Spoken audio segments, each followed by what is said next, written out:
സ്വപ്നങ്ങൾക്ക് അതിരുകളില്ല, കരിയറിനും ഉണ്ടാകരുത്. Speed wings aviation academy. നമസ്കാരം, ടാക്ടിക്സിലേക്ക് സ്വാഗതം.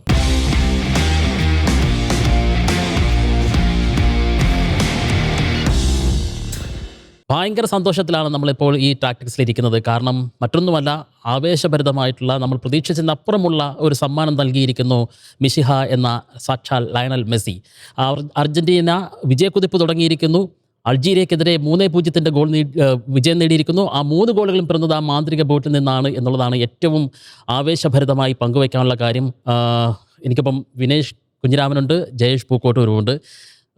അർജന്റീനയുടെ മെസ്സിയുടെയും 2 കട്ട ഫാൻസ്, ഒപ്പം മറ്റുള്ളവർക്കും കാത്തിരിക്കുകയാണെന്ന് അറിയാമെങ്കിലും വിനേഷ്, മെസ്സി ഇനി എന്ത് നേടാനുണ്ട് എന്നുള്ളൊരു ചോദ്യമായിരുന്നു അവിടെ ബാക്കി.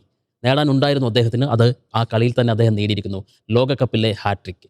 ആ 3 ഗോളുകൾ പിറക്കുന്ന വഴി, അത് സമ്മാനിക്കുന്ന ആനന്ദം, അത് മുന്നോട്ട് വെക്കുന്ന ആവേശം, ഇനിയുള്ള പ്രതീക്ഷ എന്താണ്? ശരിക്കും ഈ അത്ഭുതങ്ങളുടെ ആവനാഴി, അത് ഒരിക്കലും അവസാനിക്കാത്ത ഒരു ആവനാഴി തന്നെയാണ് ശരിക്ക് ലയണൽ മെസ്സിയുടെ കയ്യിലുള്ളത് എന്ന് പറയേണ്ടി വരും. കാരണം ഒട്ടും സമ്മർദ്ദമില്ലാതെ, മുൻപ് അനൂപ് എഴുതിയ ഒരു സ്ക്രിപ്റ്റിലെ വരികളാണല്ലോ, സമ്മർദ്ദങ്ങളുടെ ബാണ്ടക്കെട്ടുകൾ അഴിച്ചു വെക്കണം എന്നുള്ളത്. ശരിക്ക് അഴിച്ചു വെച്ചു പൂർണ്ണമായും. കളി ജീവിതത്തിൻ്റെ 3/4 സമയവും ദേശീയ ടീമിന് വേണ്ടി കിരീടമില്ല എന്നുള്ള ആ ഒരു നോവ്, ആ ഒരു പഴി, അത് ഏറ്റുവാങ്ങിയ ഒരു മനുഷ്യൻ പിന്നീട് 2 കോപ്പ കിരീടം, ഒരു ലോകകപ്പ് കിരീടം, ഒരു ഫൈനലിസിമ കിരീടം എല്ലാം നേടിക്കഴിഞ്ഞു. ഇനി ഒന്നും ബാക്കിയില്ല, നേടാനൊന്നും ബാക്കിയില്ലാത്ത തരത്തിൽ ഒരു അവസാന ആട്ടത്തിന് വരികയാണ്.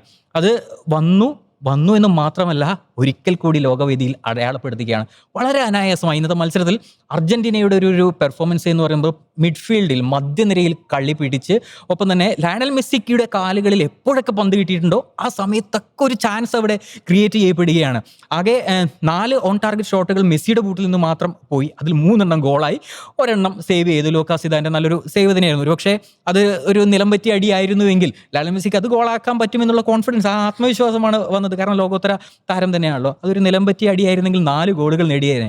ഇന്നലെ എംബാപ്പെ 2 ഗോൾ നേടി. അങ്ങനെ 14 ഗോളുമായി ലയണൽ മെസ്സിയെ മറികടന്നു എന്ന് പറഞ്ഞ ആ ഒരു നിലയിൽ നിന്നാണ് ലയണൽ മെസ്സി ഇന്നത്തെ മത്സരത്തിലേക്ക് വരുന്നതും ഹാട്രിക് നേടുന്നതും. 16 ഗോളുകൾ, 27 മത്സരങ്ങളിൽ നിന്ന് 16 ഗോളുകൾ എന്ന് പറയുന്നത് ലോകകപ്പിൻ്റെ ചരിത്രത്തിൽ 2006 സെർബിയക്കെതിരെ ഇറങ്ങിയ ആ ഒരു കൗമാരക്കാരൻ പയ്യൻ ഇന്ന് ലോകത്തിൻ്റെ നെറുകയിൽ നിന്നുകൊണ്ട് നമ്മുടെ മുഴുവൻ ആനന്ദിപ്പിച്ചുകൊണ്ടേ ഇരിക്കുകയാണ്. അങ്ങനെ 27 മത്സരങ്ങളിൽ നിന്ന് 16 ഗോളുകൾ, 24 മത്സരങ്ങളിൽ നിന്നാണെന്ന് തോന്നുന്നു ക്ലോസെ അന്ന് 2002 തുടങ്ങിയ ഗോൾ വേട്ട 16 ഗോളുകളുമായി അങ്ങനെ R9 15 ഗോളുകൾ നേടി. റൊണാൾഡോ നസാരിയോ, ബ്രസീലിൻ്റെ ഇതിഹാസം, അദ്ദേഹം 15 ഗോളുകൾ. തൊട്ടു പിന്നാലെ എംബാപ്പയുണ്ട്, മുള്ളറിനെ പോലെയുള്ള താരങ്ങളുടെ പെലെ 12 ഗോൾ.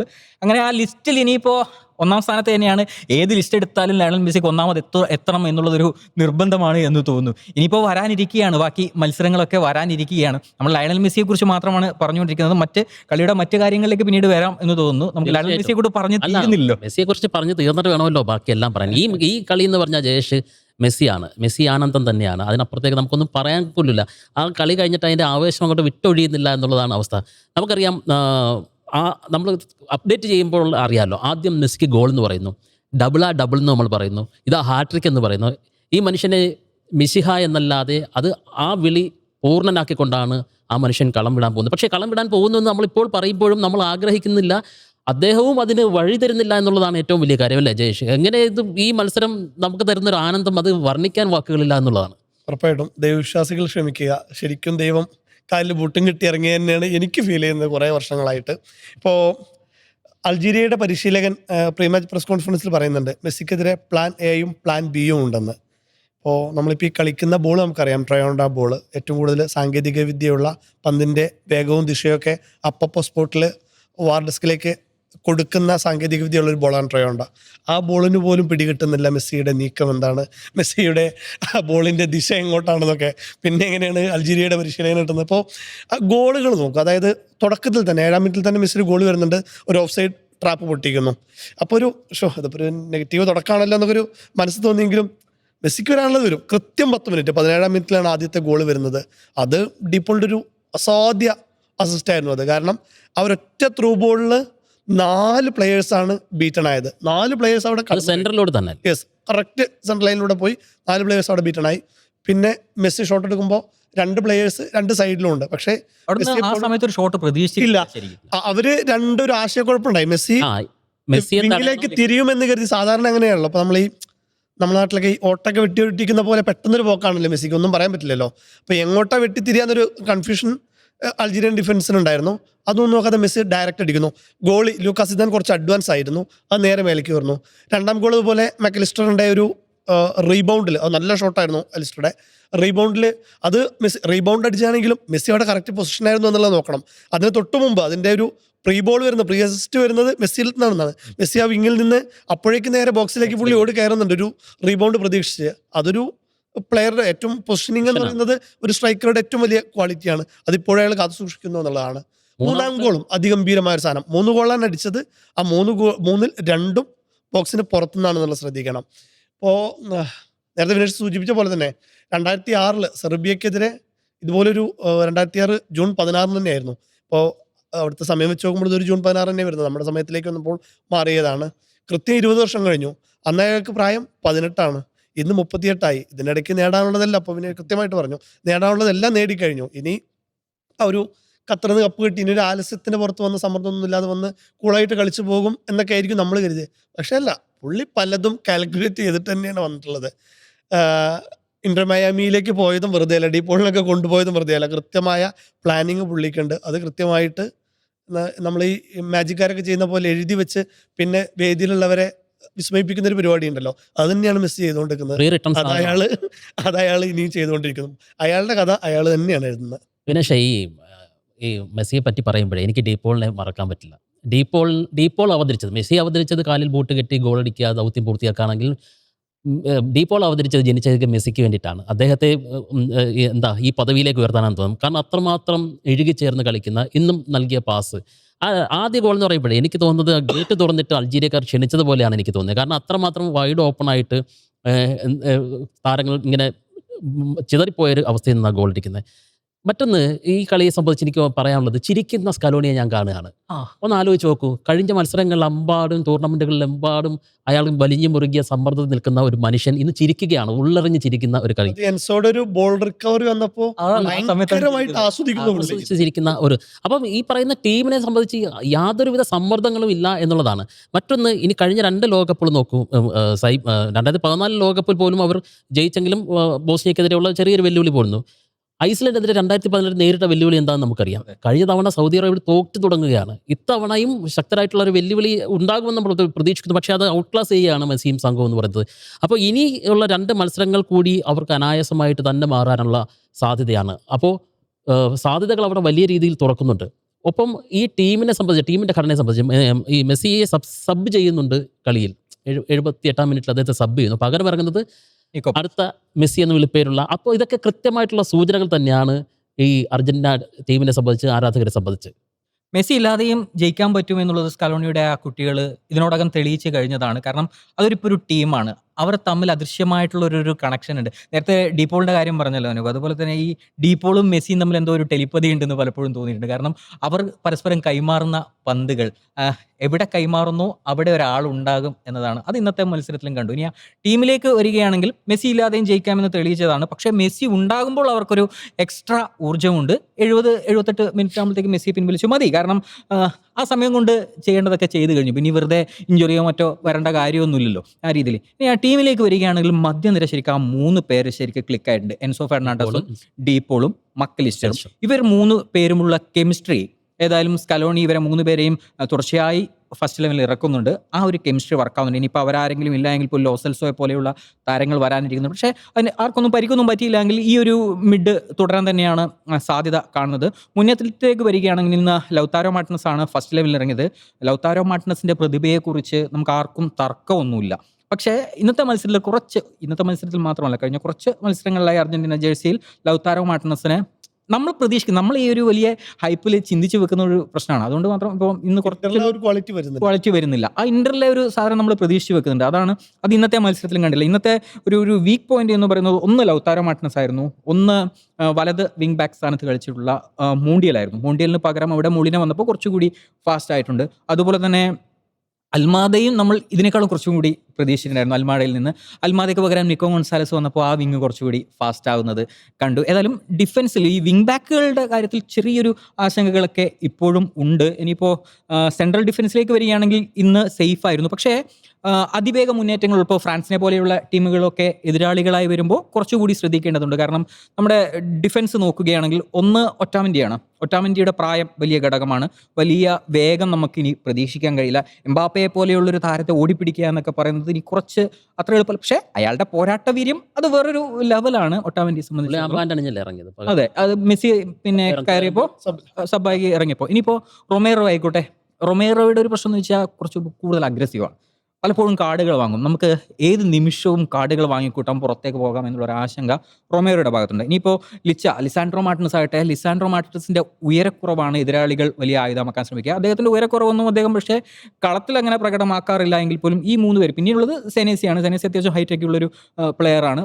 അപ്പോൾ സെൻട്രൽ ഡിഫൻസിൽ അത്തരം ചെറിയൊരു ആശങ്കകൾ ഇന്നത്തെ പെർഫോമൻസ് നമ്മൾ നോക്കണ്ട. ഇന്നത്തെ പെർഫോമൻസ് വളരെ ഗംഭീരമായിരുന്നു, സോളിഡ് ആയിരുന്നു. നമുക്കൊരു എതിരാളികൾക്കൊരു സാധ്യത പോലും കൊടുക്കാത്തൊരു പെർഫോമൻസ് ആയിരുന്നു ഡിഫൻസിനെ സംബന്ധിച്ചിടത്തോളം ഉണ്ടായത്. പക്ഷേ വരും മത്സരങ്ങളിൽ കുറച്ചുകൂടി അധ്വാനിച്ച് കളിക്കേണ്ടി വരും. പക്ഷേ ടീമിന് വേണ്ടി ദേശീയ ടീമിൻ്റെ ജേഴ്സിയിൽ കളിക്കുമ്പോൾ അവരെല്ലാവരും ആ ഒരു ആവേശത്തിൽ കളിക്കുന്നുണ്ട്. അതുപോലെ വിങ് ബാക്ക് മൊളിന വന്നപ്പോൾ കുറച്ചുകൂടി ഉഷാറായി. ഇനിയിപ്പോൾ മെദിനയാണ് ലെഫ്റ്റ് വിങ് ബാക്കായി കളിച്ചത്. താഗ്ലിയാഫിക്കോ പരിക്ക് മാറി അവിടെ വരാനുണ്ട്. അതുകൊണ്ട് അവിടെ വലിയ ആശങ്കയൊന്നും വരില്ല എന്ന് വരിക.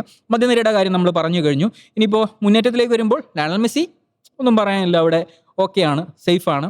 ലൗത്താര കുറച്ച് മങ്ങിയിട്ടുണ്ട്. അൽവാരസ് ഉണ്ട്, പക്ഷേ പകരക്കാരനായി അൽവാരസ് വന്നപ്പോൾ കുറച്ചുകൂടി അനങ്ങിയിട്ടുണ്ട്.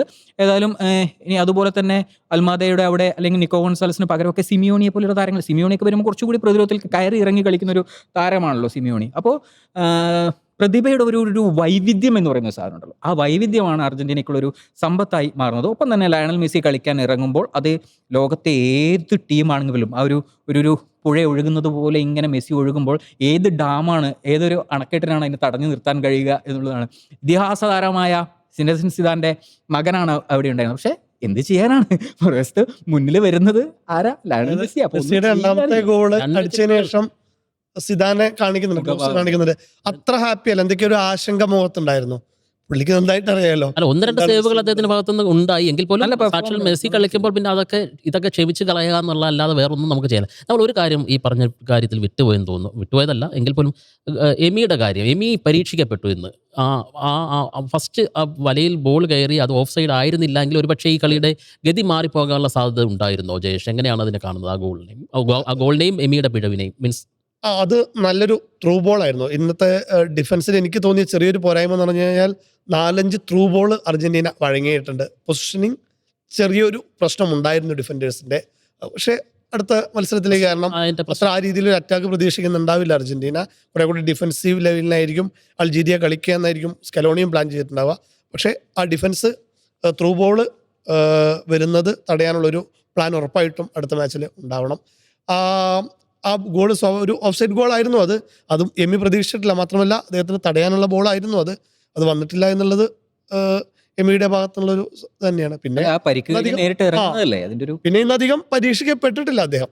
അത്തരം ഒരു മാച്ച് വരുമ്പോഴാണല്ലോ നമ്മൾ ഏതെങ്കിലും തരത്തിൽ കുറച്ചധികം നിർണായക മത്സരം വരുമ്പോൾ, സമ്മർദ്ദ മത്സരങ്ങൾ വരുമ്പോഴാണ് ഷൂട്ടൗട്ടിൽ അദ്ദേഹത്തിന് മികവ് തെളിയിക്കാൻ ഷൂട്ടൗട്ട് വേണമെന്ന് തോന്നുന്നു. 2 കാര്യങ്ങൾ ഈ മത്സരശേഷം വരുന്ന വിമർശനങ്ങൾ നമ്മൾ അതും കൂടി കാണണമല്ലോ. മെസ്സി വിരുദ്ധരുണ്ടാവും സ്വാഭാവികമായിട്ട്. അത് പെനാൽറ്റി അനുവദിക്കപ്പെട്ടില്ല, പെനാൽറ്റിയിലൂടെയാണ് കഴിഞ്ഞ തവണ ഗോളുകൾ നേടിയത്, ടീമിനെ മുന്നോട്ട് കൊണ്ടുപോയത്.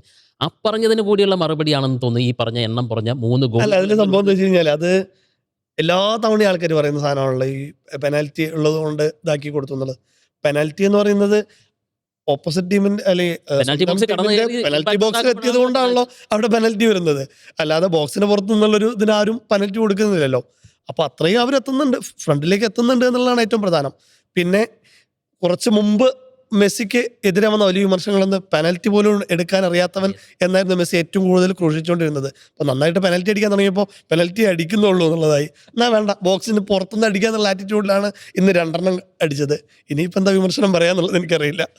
വിനേഷ്, നമുക്ക് മറ്റ് ടീമുകളെ കുറിച്ച് നോക്കുമ്പോഴേ ആദ്യ കളികളിൽ സ്ട്രഗിൾ ചെയ്യുന്ന വമ്പന്മാരെയാണ് നമ്മൾ കണ്ടത്. തൊട്ട് മുമ്പ് നടന്ന ഫ്രാൻസിന്റെ മത്സരത്തിലായ പോലും ആദ്യ പകുതിയിൽ അവർ ഭയങ്കരമായിട്ട് സ്ട്രഗിൾ ചെയ്തു. എംബാപ്പെ അടക്കമുള്ളവർ ഉണ്ടായിരുന്നു. ബ്രസീൽ, സ്പെയിൻ സ്ട്രഗിൾ ചെയ്തു. ഈവൻ ജർമ്മനി 7 ഗോൾ അടിച്ചെങ്കിലും അവർ ആദ്യ പകുതിയിൽ എന്താണ് കാണിച്ചത് നേരിട്ടെന്ന് നമ്മൾ കണ്ടതാണ്. അതിന് മുമ്പ് ഇറങ്ങിയ ബെൽജിയവും സമാനമായിട്ടുള്ള അതിന് ബ്രസീലിന്റെ കാര്യം നമുക്കറിയാം, ക്രൊസോവയ്ക്കെതിരെ. അപ്പോൾ ഈ പറയുന്ന ഇത്രയും ടീം മൊറോക്കോയ്ക്കെതിരെ ഇത്രയും ടീമുകൾ സ്ട്രഗിൾ ചെയ്യുന്ന ഒരു അവസരത്തിലാണ് ഈ ലോക ചാമ്പ്യന്മാരെന്നുള്ള ഭാരത്തോടു കൂടി എത്തുന്ന അർജന്റീന അനായാസം കളിക്കുന്നത്. അതും മോശപ്പെട്ട ഒരു എതിരാളികളല്ല. അപ്പം അത് നൽകുന്നൊരു സൂചന അനായാസമുള്ളൊരു പ്രയാണമാണോ കുറഞ്ഞ പക്ഷം ഫൈനൽ വരെയെങ്കിലും? നേരത്തെ ഒരു ഫുട്ബോൾ ഇങ്ങനെ കാണുന്ന ആളുകൾക്ക്, പ്രത്യേകിച്ച് വിശ്വാസികളായ ആളുകൾക്കൊക്കെ ഒരു ശാപം എന്ന് പറയാറുണ്ടായിരുന്നു. അത് ഫ്രാൻസ് തുടങ്ങി വെച്ചൊരു ശാപം. അതായത് ലോക ചാമ്പ്യന്മാരായി വരുന്നു, ആദ്യ റൗണ്ടിൽ പുറത്തു പോകുന്നു, സെനഗലിനോട് തോറ്റ് തുടങ്ങിയ ഫ്രാൻസ് പോകുന്നു. അത് പിന്നീട് കുറച്ച് വേൾഡ് കപ്പിൽ, കുറച്ച് ലോകകപ്പുകളിൽ നമ്മൾ തുടർച്ചയായി കണ്ടതാണ്. ജർമ്മനി പുറത്തായത് ഒക്കെ നമ്മൾ തുടർച്ചയായി കണ്ടതാണ്. പക്ഷേ അർജന്റീനയുടെ കാര്യത്തിലേക്ക് വരുമ്പോൾ ഇനി ഏതായാലും അങ്ങനെയൊന്ന് ഉണ്ടാകുമെന്ന് കരുതുകയേ വയ്യ. കാരണം ഇനിയിപ്പോൾ ജോർദാൻ ആണ് മറ്റൊരു ടീം എന്ന് പറയുന്നത്, ഓസ്ട്രിയ. അപ്പോൾ ഈ രണ്ട് ടീമുകൾ ഓസ്ട്രിയ ആയിട്ട് നല്ലൊരു മത്സരം വരും കേട്ടോ. ഒരു ഹൈ പ്രസിംഗ് ടീമാണ് ഓസ്ട്രിയ, അത് നല്ലൊരു മത്സരം വരും, അതിൽ സംശയമൊന്നുമില്ല. പക്ഷേ ജോർദാനെ നമുക്ക് അർജന്റീനയ്ക്ക് കുറച്ചുകൂടി അനായാസമായി കീഴ്പ്പെടുത്താൻ കഴിയുമെന്നുള്ളതാണ്. പക്ഷേ അങ്ങനെ നമ്മൾ ഫുട്ബോളാണ്, അങ്ങനെ പ്രവചിക്കാൻ കഴിയാത്തൊരു മത്സരം ബഹുമാനിക്കണം. ആ ഇറാനെതിരായ അർജന്റീനയുടെ മത്സരം നമ്മൾ കണ്ടതാണ്. എങ്ങനെയായിരുന്നു ആ ഒരു മത്സരം, അവസാന നിമിഷം മെസ്സിയുടെ മികവിൽ ജയിച്ച് കയറിയത് ഒക്കെ നമ്മൾ കഴിഞ്ഞ ലോകകപ്പിലൊക്കെ, കഴിഞ്ഞൊരു മുന്നത്തെ ലോകകപ്പിലൊക്കെ കണ്ടിട്ടുള്ളതാണ്. അപ്പോൾ ഈ ഒരു ലോകകപ്പിൽ ഏതായാലും അർജന്റീന ഫസ്റ്റ് റൗണ്ടിൽ പുറത്താകും എന്നുള്ളത് നമുക്കിനി ചിന്തിക്കുകയേ വേണ്ട. ഫസ്റ്റ് റൗണ്ടിൽ പുറത്താകുമോ എന്നുള്ളതല്ല, അതിനപ്പുറത്തേക്ക് എവിടെ വരെ പോകുമെന്നാണ് എനിക്ക് ചെറിയൊരു ആശങ്കയുള്ളത്. സ്പെയിൻ ആയിട്ടുള്ള മത്സരം അടുത്ത് തന്നെ വരുമോ എന്നുള്ളതാണ്. അത് പക്ഷേ ഒരു ക്രൂഷ്യൽ മാച്ച് ആയിരിക്കും. കാരണം സ്പെയിൻ ആയില്ല എങ്കിൽ അർജന്റീന സ്പെയിൻ 32 തന്നെ വരും. അത് പക്ഷേ അങ്ങനെ ഒരു മത്സരം വന്നു കഴിഞ്ഞാൽ അതൊരു നഷ്ടമാണല്ലോ. നല്ലൊരു ടീം പെട്ടെന്ന് പുറത്താകും എന്നുള്ള ഒരു നഷ്ടം അവിടെ, അങ്ങനെ ഒരു ആശങ്ക മുന്നിൽ നിൽക്കുന്നുണ്ട്. പക്ഷേ ഈ കളി കണ്ടിട്ട്, കാരണം ഒട്ടും സമ്മർദ്ദമില്ലാതെ കളിക്കുന്ന അർജന്റീനയെ ഞാൻ 2002 ആണ് ലോകകപ്പ് മത്സരങ്ങൾ അർജന്റീനയുടെ മത്സരം കണ്ടു തുടങ്ങിയത്. പക്ഷേ 2002 തന്നെ അത്ര വലിയ ഓർമ്മയൊന്നുമില്ല. അന്ന് ഓർമ്മയുണ്ട് ബാറ്റി ഗോളും അർജന്റീനയും തുടങ്ങിയെന്ന് പറഞ്ഞതും, പിന്നീട് ഫസ്റ്റ് റൗണ്ടിൽ തന്നെ പുറത്തായതൊക്കെ ഓർമ്മയുണ്ട്. പിന്നീട് 2006 മുതൽ സീരിയസ് ആയി വേൾഡ് കപ്പ് ശ്രദ്ധിച്ചു തുടങ്ങിയാണ്. ജർമ്മനിയോട് തോറ്റ് പുറത്താകുന്നു, അങ്ങനെ റെക്കൽമിയെ വിളിച്ച ഒരു കളി.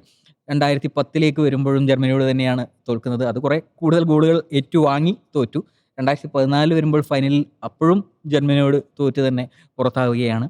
പിന്നെ 2018 കഥ നമുക്കറിയാം, കഴിഞ്ഞ തവണത്തെ ചാമ്പ്യന്മാരായ കഥയും അറിയാം. പക്ഷേ കഴിഞ്ഞ തവണ ഫസ്റ്റ് കളി സൗദി അറേബ്യയോട് തോൽക്കുന്നു, വളരെ സമ്മർദ്ദത്തിൽ കണ്ടൊരു മത്സരം. അതിനുശേഷം പിന്നെ എല്ലാ മത്സരവും അർജന്റീനയെ സംബന്ധിച്ച് നോക്കൗട്ടായിരുന്നു.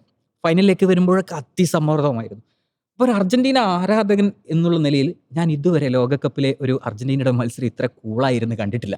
വളരെ സിമ്പിളായിട്ട് ഒട്ടും സമ്മർദ്ദമില്ലാതെ ഇരുന്ന് കണ്ടു. ഇത്രയും ചരിത്രം 20 വർഷമായി, 24 വർഷമായിട്ട് ലോകകപ്പ് മത്സരങ്ങൾ കണ്ടു തുടങ്ങുന്നു. അതിൽ 20 വർഷത്തേത് കൃത്യമായിട്ട് ഓർമ്മയുണ്ട്. അപ്പോൾ ലോകകപ്പ് മത്സരങ്ങൾ കാണുന്ന ഒരാൾ എന്നുള്ള നിലയിൽ, അർജന്റീന ആരാധകൻ എന്നുള്ള നിലയിൽ ഞാൻ കസേരയിൽ അമർന്നിരുന്ന് റിലാക്സ് ചെയ്ത് കണ്ട ഒരു മത്സരം. കാരണം അൾജീരിയ കയറുകയാണ്, ഷോട്ട് ഉതിർക്കാൻ പോവുകയാണ് എന്നൊക്കെ തോന്നുമ്പോൾ പോലും നമുക്ക് അല്ലെങ്കിൽ നമ്മൾ ടെൻഷൻ അടിച്ചിട്ട് കഴിഞ്ഞ ലോകകപ്പിലൊക്കെ മെക്സിക്കോയ്ക്കുള്ള എതിരെയുള്ള മത്സരം സൗദിയൊക്കെ കയറി നമുക്ക് ഇങ്ങനെ തലയെ കൈവച്ചിട്ടാണ് ഇരുന്നത്. പക്ഷെ ഇത്തവണ അങ്ങനെ ഒരു ടെൻഷനും ഇല്ല എന്നുള്ളതാണ്. അപ്പോൾ ഇനിയിപ്പോൾ എന്തൊക്കെ അത്ഭുതങ്ങളാണ് ബാക്കി വെച്ചിട്ടുള്ളത് നമുക്കറിയില്ല. കാരണം കുറേ കാലങ്ങളായി കഴിഞ്ഞ ലോകകപ്പിലെ ടീമുമായിട്ട് കമ്പയർ ചെയ്യുമ്പോൾ വലിയ വ്യത്യാസങ്ങളൊന്നുമില്ല, അത് ഒരുപാട് വ്യത്യാസങ്ങളൊന്നുമില്ല. അപ്പോൾ നമ്മുടെ മാലാഗി ഇല്ല എന്നുള്ളത് ഒഴിച്ചു നിർത്തിയാൽ അത്തരത്തിലുള്ള ചില താരങ്ങൾ മാത്രമാണ് മാറ്റിയിട്ടുള്ളത്. അപ്പോൾ അതിൽ ഫോം ഔട്ടായിട്ടുള്ള ചില താരങ്ങളൊക്കെയാണ് മാത്രമാണ് പുറത്തുള്ളത്. അപ്പോൾ വലിയ വ്യത്യാസമില്ല. കഴിഞ്ഞ കുറേ നാളുകളായി സ്കലോണിസം പഠിച്ച് സ്കലോണിക്ക് വേണ്ടി അല്ലെങ്കിൽ ലയണൽ മെസ്സിക്ക് വേണ്ടി കളിക്കുന്ന താരങ്ങൾ എല്ലാവരും ഒരുമിച്ച് ഒറ്റ മനസ്സോടെ കളിക്കുമ്പോൾ അത്ഭുതങ്ങൾ ഇനിയും ബാക്കിയുണ്ട് എന്ന് തന്നെയാണ് വിശ്വസിക്കാനാണ് എനിക്കിഷ്ടം. അത് പറഞ്ഞപ്പോൾ ഡിമറിയ പറഞ്ഞൊരു കാര്യം നമുക്കറിയാമല്ലോ. ഒരുപക്ഷെ പ്രഷർ കുറയ്ക്കാൻ വേണ്ടിയിട്ട് അദ്ദേഹം പറഞ്ഞാണെന്നും അറിയില്ല. ഈ ലോകകപ്പ് നേടാനുള്ള പട്ടികയിൽ അദ്ദേഹം അർജന്റീനയെ ഉൾപ്പെടുത്തിയിട്ടുണ്ടായിരുന്നില്ല. അതൊരു കാര്യം. നമുക്ക് ഇന്നലെ നടന്ന മറ്റൊരു മത്സരത്തെക്കുറിച്ച് കൂടി ആലോചിക്കണമല്ലോ. പരാമർശിക്കാതെ പോകുന്ന ശരിയല്ലല്ലോ. എന്താണ് എംബാപ്പെ കാട്ടിയത്? അത് ഒരു വല്ലാത്തൊരു മാജിക്. അതായത് കഴിഞ്ഞ ലോകകപ്പിന്റെ ഫൈനലിൽ കാട്ടിയതിന്റെ ഒരു തുടർച്ച അദ്ദേഹം കാണിക്കുന്നു. അതൊരു ജിന്നാണ് ബഹൻ. അതായത് ക്ലബ്ബ് ഫുട്ബോളിലൊക്കെ പലതരം പ്രശ്നങ്ങളുണ്ടാവും. പക്ഷേ രാജ്യത്തിന് ജേഴ്സി ഇട്ട് കഴിഞ്ഞാൽ എംബാപ്പെ വേറെ തന്നെ ഒരു ബീസ്റ്റ് മോഡിലാണ് കളിക്കുന്നത്. ഇതുവരെ ഫോം ഔട്ടായിട്ട് അത് നമ്മൾ എടുത്തു പറയാം. ഈ മത്സരത്തിലും കണ്ടോ. പക്ഷെ അത് സ്കോർ നില സൂചിപ്പിക്കും പോലെ ഒരു മാച്ച് ആയിരുന്നില്ല സെനഗലിനെതിരെയുള്ളത്. ഫസ്റ്റ് ഹാഫിൽ സെനഗൽ ഗംഭീരമായിട്ട് കളിച്ചു. അതിഗംഭീരമായി കളിച്ചു. പ്രത്യേകിച്ച് സാദിയോ മാനെ കൊടുത്ത ബോളുകളൊക്കെ നല്ല ബോളുകളായിരുന്നു. പക്ഷെ അത് ഫിനിഷിങ്ങിൽ അവർക്ക് വലിയ രീതിയിലുള്ളൊരു പോരായ്മ വന്നു. ഓപ്പൺ ചാൻസ് ഒരു നല്ലൊരു ഷോട്ട് ബാറിൽ തട്ടി ഗോളിയുടെ കാലിൽ തട്ടി അത് വീണ്ടും റീബൗണ്ട് കയറണ്ടായിരുന്നു, പക്ഷെ അത് പുറത്തുപോയി. അത്തരത്തിലുള്ള ദൗർഭാഗ്യം ഉണ്ടായിരുന്നു ജാക്സന്റെ ഷോട്ട്. പിന്നീടാണ് സെക്കൻഡ് ഹാഫിലേക്ക് എത്തിയപ്പോൾ ബാർക്കോള വന്നതിന് ശേഷം ഫ്രാൻസിന്റെ കളിയെ മാറി. ഗംഭീരമായിട്ട് അവർ കളിക്കുന്നു. എംബാപ്പയുടെ ഗോൾ, പ്രത്യേകിച്ച് അതിലെ ലാസ്റ്റ് വന്ന ഗോൾ 2-1 ആയതിനു ശേഷം ഒരു വിജയം അരക്കിട്ടുറപ്പിച്ച ഗോൾ എന്ന് പറയുന്നത് മെസ്സി അടിച്ച ഗോളിന്റെ ഏകദേശം അതേ വേർഷനുള്ള ഒരു ഗോൾ തന്നെയായിരുന്നത്. ഗോളിയുടെ പൊസിഷനൊക്കെ മനസ്സിലാക്കി ഒരു ഗംഭീരമായ ഷോട്ട്. അങ്ങനെ അദ്ദേഹം ഗോളെണ്ണം 14 എത്തിക്കുന്നത്. തൊട്ടടുത്ത മത്സരത്തിൽ തന്നെ മെസ്സി ലെവലാക്കി. ഒപ്പം തന്നെ അതിനുശേഷം നടന്നൊരു മത്സരം ഉണ്ടായിരുന്നു. അതിൽ നോർവേ ഇറാഖിനെ 4-1 തോൽപ്പിച്ചത്. അതിൽ ഹാളണ്ട് ഇന്നലെ ഡബിളിന്റെയും ഹാട്രിക്കിന്റെയും ദിവസം. അതെ അതെ. അല്ല, ഏറ്റവും പ്രധാനപ്പെട്ട ലോക ഫുട്ബോൾ ചർച്ച ചെയ്യുന്ന പേരുകളിൽ മുൻനിരയിലുള്ള പേരുകളൊക്കെ എംബാപ്പെ ഡബിൾ അടിക്കുന്നു, ഹാളണ്ട് ഡബിൾ അടിക്കുന്നു, മെസ്സി ഹാട്രിക്. അതെ, ഒരു യമാല് മാത്രം, പിന്നെ പകരക്കാരനായ ഇഞ്ചുറിയുടെ പ്രശ്നങ്ങളുണ്ടായിരുന്നു.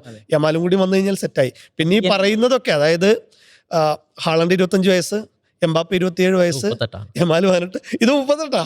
അപ്പോ ആ റേഞ്ച് നമ്മൾ ആലോചിച്ച് നോക്കണം. അപ്പോൾ ഈ ലോകകപ്പ് ഒരു ഓപ്പൺ ലോകകപ്പായി മാറിയിരിക്കുകയാണ്. അവിടെ അനായാസമുള്ളൊരു പ്രയാണം അർജന്റീന പ്രതീക്ഷിക്കുകയാണ് ഈ ഘട്ടത്തിൽ എന്നാണോ നമ്മൾ കൺക്ലൂഡ് ചെയ്യുമ്പോൾ? അങ്ങനെ ഒരിക്കലും അനായാസമായിട്ടുള്ളൊരു പ്രയാണം, ഇത് ലോകകപ്പാണല്ലോ. കാരണം അതിനകത്തിപ്പോൾ നമ്മൾ എടുത്തു പറയുകയാണെങ്കിൽ പോർച്ചുഗൽ ഗംഭീര ടീമാണ്, ഒരു സംശയമില്ല.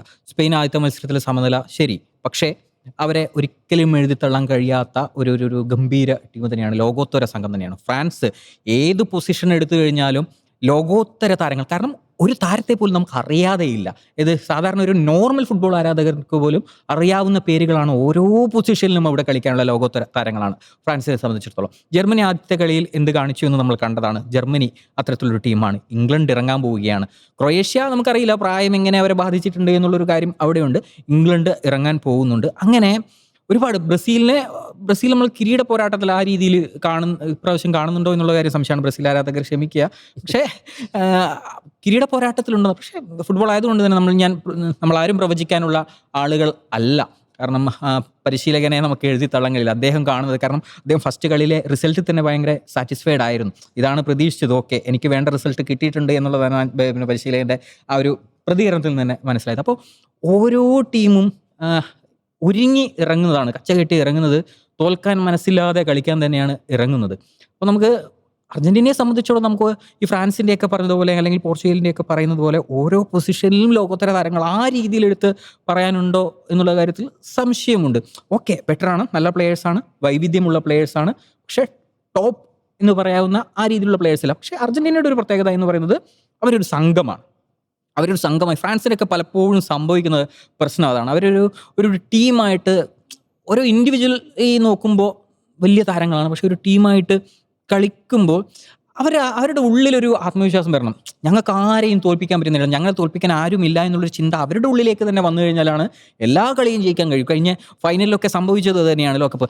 ആദ്യത്തെ നിമിഷങ്ങളിലൊക്കെ കണ്ടത്, കഴിഞ്ഞ ലോകകപ്പ് ഫൈനലിൽ മരിയയുടെ ഗോൾ വരുന്നു, പിന്നീട് തുടർച്ചയായ ഗോളുകൾ വരുന്നു. അപ്പോൾ അർജന്റീനയുടെ ഒരു സമ്പൂർണ്ണ ആധിപത്യം കണ്ടു. പിന്നീട് 2 ഗോളിനൊക്കെ പിന്നിലായപ്പോഴാണ് ഒരു ചിന്തിക്കുകയാണ്, അയ്യോ ഇത് നാണക്കേടല്ലേ എന്നൊക്കെ പറഞ്ഞിട്ട് എന്നാൽ പിന്നെ തിരിച്ച് കളിച്ചേക്കാം എന്ന് പറഞ്ഞ് കളിക്കുന്ന പോലെയായിരുന്നു കഴിഞ്ഞ ലോകകപ്പ് ഫൈനലിൽ ഫ്രാൻസിന്റെ ദേശാംശന്റെ ഒരു ടീമിന്റെ പ്രത്യേകത എന്ന് വെച്ച് കഴിഞ്ഞാൽ ഒരിക്കലും ആകർഷകമായ ഫുട്ബോൾ അല്ല കളിക്കുന്നത്, റിസൾട്ട് ഓറിയന്റഡ്. എങ്ങനെയാലും കുഴപ്പമില്ല, 2 ഗോൾ അടിച്ച് നമുക്ക് റിസൾട്ട് വന്നാൽ മതി എന്നുള്ളൊരു സാധനം. ഒരിക്കലും അതുകൊണ്ടാണ് ഇപ്പോൾ വലിയ ഇതിൽ ഇപ്പോൾ എൻട്രിയും സിദാനും ഒക്കെ കളിച്ച സമയത്ത് അവർ കുറെ കൂടി ബ്യൂട്ടിഫുൾ ഗെയിം കളിച്ചുകൊണ്ടിരുന്ന ഒരു ടീമായിരുന്നു. ആ സമയത്തായിരുന്നു ഫ്രാൻസിന് കേരളത്തിലടക്കം ഫാൻസ് ഉണ്ടായിരുന്നത്. ഇപ്പൊ ഒരു ആകർഷകമായ ഫുട്ബോൾ അല്ല കളിക്കുന്നത്, അവർക്ക് റിസൾട്ട് കിട്ടിയാൽ മതി. ആ രീതിയിലാണ് ഫ്രാൻസ് കളിക്കുന്നത്. റിസൾട്ട് ഉണ്ടായിരുന്നു, അത് വേറെ കാര്യമാണല്ലോ. കുറച്ചായി 2 ലോകകപ്പ് ഫൈനലിൽ കളിക്കുന്നു എന്നുള്ളതാണ്. അതായത് എംബാപ്പെ പ്രൂവ് ചെയ്തു, മെസ്സിയും പ്രൂവ് ചെയ്തു ഈ ലോകകപ്പിൽ. ഇനിയിപ്പോൾ വരാനിരിക്കുന്നത് CR7 ആണ്. റോണോ, അദ്ദേഹത്തിന് സമ്മർദ്ദം ഉണ്ടായിരിക്കുമല്ലോ സ്വാഭാവികമായിട്ടും. എന്തെങ്കിലും ഒരു മാജിക് അദ്ദേഹം കാണിക്കണമല്ലോ. ഇറങ്ങാൻ പോകുമ്പോഴുള്ള പ്രതീക്ഷ കൂടി പറഞ്ഞ് നമുക്ക് അവസാനിപ്പിക്കാമെന്ന് തോന്നുന്നു. അദ്ദേഹം കൂടി കളിക്കട്ടെ, കാരണം നമ്മൾ ലെജൻസ് എല്ലാം നന്നായിട്ട് വരിക എന്നുള്ളതാണല്ലോ. അവരെല്ലാവരും നന്നായിട്ട് കളിച്ച് നന്നായിട്ട് അങ്ങ് പടിയിറങ്ങുക എന്നുള്ളതാണല്ലോ ഒരു ഫുട്ബോൾ പ്രേമിയെ സംബന്ധിച്ചിടത്തോളം ഏറ്റവും സന്തോഷമുള്ള കാര്യം. ക്രിസ്ത്യാനും കൂടി നന്നായിട്ട് കളിച്ച് പോർച്ചുഗലിനെ നല്ല രീതിയിൽ എത്തിക്കട്ടെ. റൊണാൾഡോ എന്ന് പറയുന്നത് ഒരു പോരാളിയാണ്, ഒരു സംശയമില്ലാത്ത പ്രതിഭയാണ്, പോരാളിയാണ്, കഠിനാധ്വാനിയാണ്, വിട്ടുകൊടുക്കാൻ മനസ്സില്ലാത്ത ഒരു മനുഷ്യൻ തന്നെയാണ്.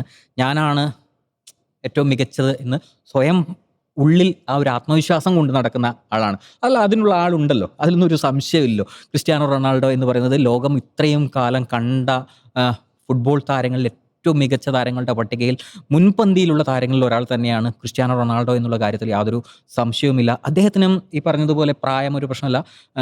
പണ്ട് നമ്മൾ കണ്ട യുണൈറ്റഡിലൊക്കെ കളിക്കുന്ന സമയത്ത് കണ്ടിട്ടുള്ള ഒരു ഡ്രിബ്ലിംഗ് ഒക്കെ ഉണ്ടല്ലോ, അതൊക്കെ ആ രീതിയിൽ കാലിൻ്റെ പ്രശ്നങ്ങൾ കൊണ്ടും മുട്ടിനുണ്ടായ ബുദ്ധിമുട്ടുകൾ കൊണ്ടും ഒക്കെ ആ രീതിയിൽ നമുക്ക് കാണാൻ കഴിയുന്നില്ല എങ്കിൽ പോലും പന്ത് ബോക്സിലേക്ക് എത്തുമ്പോൾ അവിടെ എന്തായാലും റൊണാൾഡോ ആ പൊസിഷൻ മനസ്സിലാക്കി ഫിനിഷ് ചെയ്യാൻ പാകത്തിൽ റൊണാൾഡോ ഉണ്ടാകുന്നുണ്ട്. അത് ഈ പ്രായത്തിലും 40 വയസ്സ് പിന്നിടുമ്പോഴും അതിലൊന്നും ഒരു മാറ്റവും ഇല്ല. അതുകൊണ്ട് റൊണാൾഡോ എന്ന് പറയുന്ന താരം, പ്രത്യേകിച്ച് അദ്ദേഹം ആ ജേഴ്സിയിൽ പോർച്ചുഗലിന് വേണ്ടി കളിക്കുന്ന സമയത്ത് ഒരു ഊർജ്ജം കയറാനുള്ള സാധ്യതയുണ്ട്. ടീം എങ്ങനെ അദ്ദേഹത്തോട് ഇണങ്ങിച്ചേരുന്നു, ഇഴചേർന്ന് കളിക്കുന്നു, അതാണ് ഏറ്റവും വലിയ പ്രശ്നം. കാരണം എനിക്ക് തോന്നുന്നില്ല റൊണാൾഡോ ഒരു ഫുൾ ടൈം കളിക്കേണ്ട ഒരു പ്ലെയർ അല്ല. അദ്ദേഹം സബ് ചെയ്ത് കളിച്ചാൽ മതി എന്നുള്ളതാണ് എൻ്റെ വ്യക്തിപരമായ അഭിപ്രായം. കാരണം കാലം അദ്ദേഹത്തിന് കൊടുത്ത കുറച്ച് പ്രായത്തിൻ്റെതായുള്ള പ്രശ്നങ്ങളുണ്ട്. ഇപ്പോൾ കഴിഞ്ഞ സന്നാ മത്സരത്തിലെല്ലാം നമ്മൾ കണ്ടിട്ടുള്ളതാണ്. കുറച്ചധികം ഓപ്പൺ ചാൻസുകളൊക്കെ മിസ്സാക്കുന്നൊരു കാര്യമുണ്ട്.